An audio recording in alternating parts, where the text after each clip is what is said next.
What's going on? Back again with another Shroom and Salsa profile, but actually this is an update, so I'm just gonna focus on what I updated. The Z deck's the same, the side deck's the same, just a few other cards in the main deck got switched around, dumbed down, numbers fixed, and a few cards added in because we really wanted to focus the deck more on actively removing and testing from my framework list. I felt I wanted to have more active removal threats to that's energy efficient. Keep that in mind to handle the situation as it came.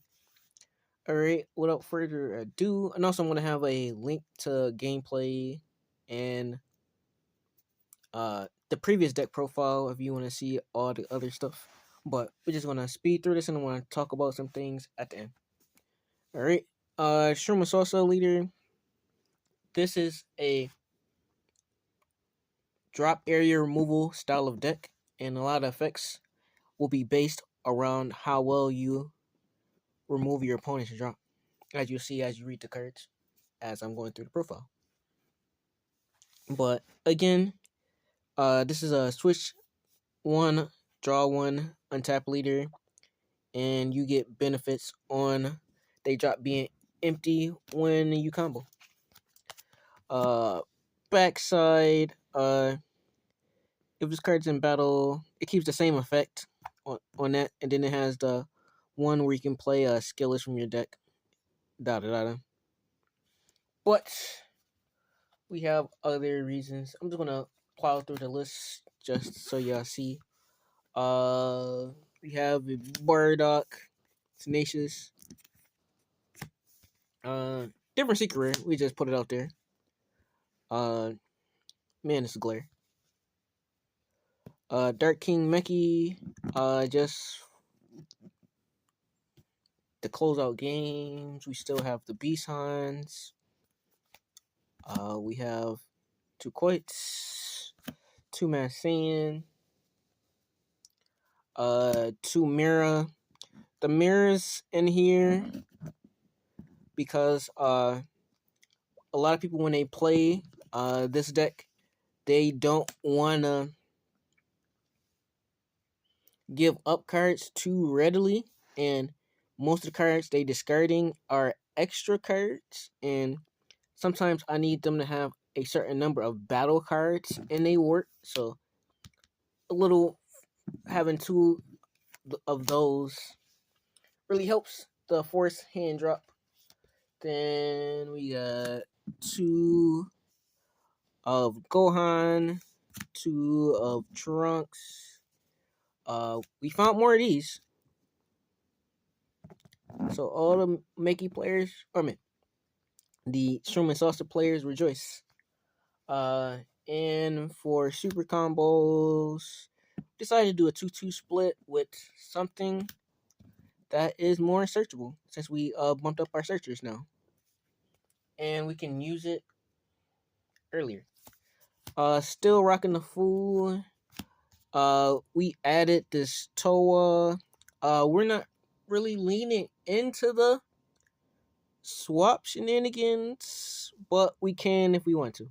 But this is just for double striking purposes. And then we have the Masked Kings, which I love these two, which any black deck that have the confidence of going past turn 4.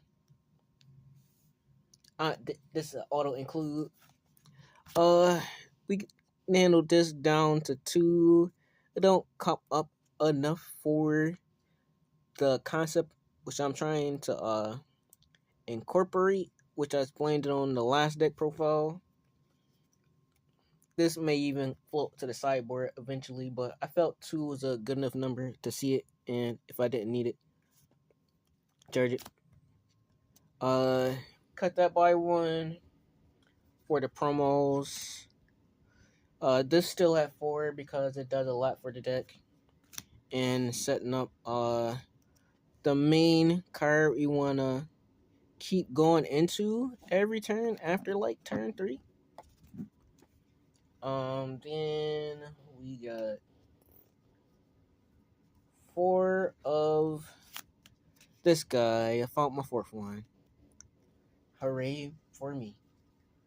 And then we got 2 of this guy. It's another name. And he can shine early, but he really shines later in the game when you got him down to a handful of cards in warp. Just 2 of these. I've been floating between 2 and 3, and I just wanted to make space for the other stuff. 1 Petri. Only need 1 for when it comes up, and I draw a decent amount.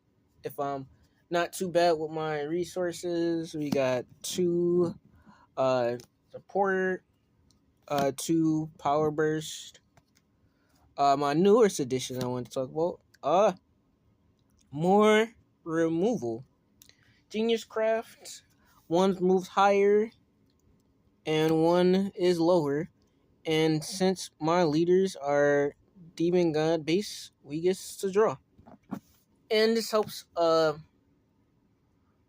fuel up my drop to Overwhelm earlier, just for the new additions of Mirror, just to help fuel our concept of warping our opponent's drop. It just goes hand in hand and focus on this thing in this game we call strategy. But this one is a big player because it also warps our opponent's drop. We had the Toa in here that kind of did that, but we wanted to expand out. And for our last card is our Unison. We running another Unison. This Unison is super slept on. Super slept on. Can be a game finisher. Help set up my warp plays. I think this is a staple for across all lists. But he can't attack if you have 2 or less. A few other things. For those that are traditional Shroom and Salsa players and like playing the RNG game with the warp in the top, I would like to recommend this card. This is really good, and it recycles.